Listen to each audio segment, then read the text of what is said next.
मैं ये चाहती हूँ कोई अच्छा इंसान मिल जाए और वो मुझसे शादी कर ले और मेरे बच्चे को अपना नाम दे दे। जी मुझे बहुत पछतावा होता है इस बात पर। मैंने अपने अब्बू की इज्जत भी ख़राब की और मैंने अपना फ्यूचर भी ख़राब कर लिया।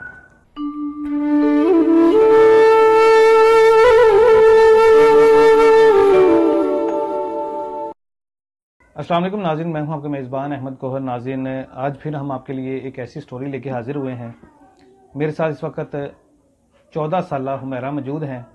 बहुत बड़ी गलती कर बैठी है। ये 8वीं क्लास की स्टूडेंट है और इसी उम्र में ये किसी के प्यार के चक्करों में पड़ के अपने घर वालों की पैसे, जेवर, यहाँ तक कि अपनी इज्जत तक लुटा बैठी हैं।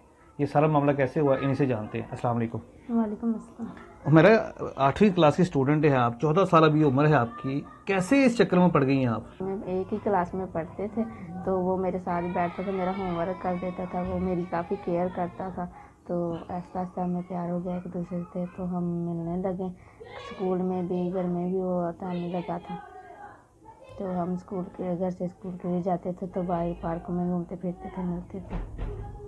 अभी आपकी उम्र 14 साल है। 14 साल की उम्र तो गुड़ियों से खेलने की होती है, आप किन चक्करों में पड़ गई हैं? क्या बताऊँ, इसी तरह है कि वो मेरी काफ़ी केयर करता था। करते करते मुझे प्यार हो गया उसके साथ, उसको भी हो गया।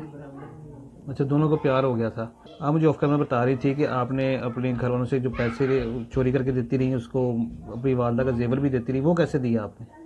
वो मुझसे मांगता था, कहता मुझे पैसों की ज़रूरत है, तो मैं उसे कभी पैसे दे देती थी। फिर ऐसा ऐसा काफ़ी पैसे दिए। उसके बाद कहा मुझे बुमैल चाहिए, तो मैंने अपनी अम्मी की रिंग निकाल कर बारिश से तो वो भी उसको दे दी। फिर ऐसा तो काफ़ी पैसे उसको दिए मैंने।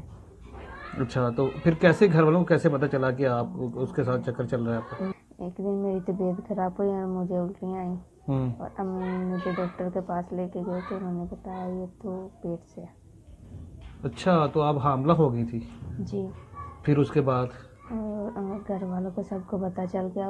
उसके बाद उन्होंने मुझे बहुत मारा, उन्होंने बहुत मारा पीटा। और उसके बाद उन्होंने बोला मैं अपनी इज्जत प्यारी है, जाओ निकल जाओ यहाँ से। उन्होंने घर से मुझे निकाल दिया। जाओ जिसका है इसके पास जाओ। हुमैरा, मुझे ये बताएं कि हमने तो ये सुना है कि जो माँ होती है बड़ी शफीक होती है, बड़ी नरम दिल होती है, बच्चों की गलतियों को छुपा लेती है, तो फिर कैसे उसका हौसला पड़ गया आपकी माँ का आपको घर से निकालने के लिए? नहीं तो बहुत कहती रही नहीं निकालना, नहीं निकालना, लेकिन अब और भाई नहीं माने, उन्होंने निकाल दिया। और कहते या इसको मार देना या इसको निकालना।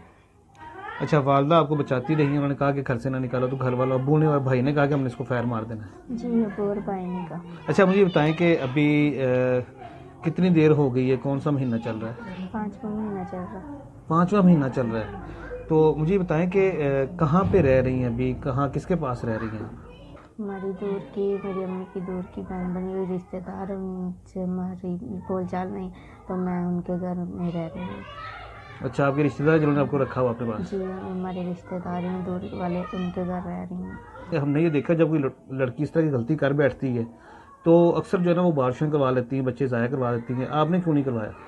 मैं जिसके पास रह रही हूँ आंटी ने कहा कि हमने ये गलती नहीं करनी, गुनाह नहीं करना। 5 महीने का हो गया, अब करवाएं तो जान को खतरा होगा, तो इसलिए उन्होंने नहीं करवाया, मैंने दिया। ठीक हो गया। कभी अफसोस होता है जो आपने गलती की है, कभी पछतावा होता है आपको? जी मुझे बहुत पछतावा होता है इस बात पर। मैंने अपने अब्बू की इज्जत भी ख़राब की और मैंने अपना फ्यूचर भी ख़राब कर लिया।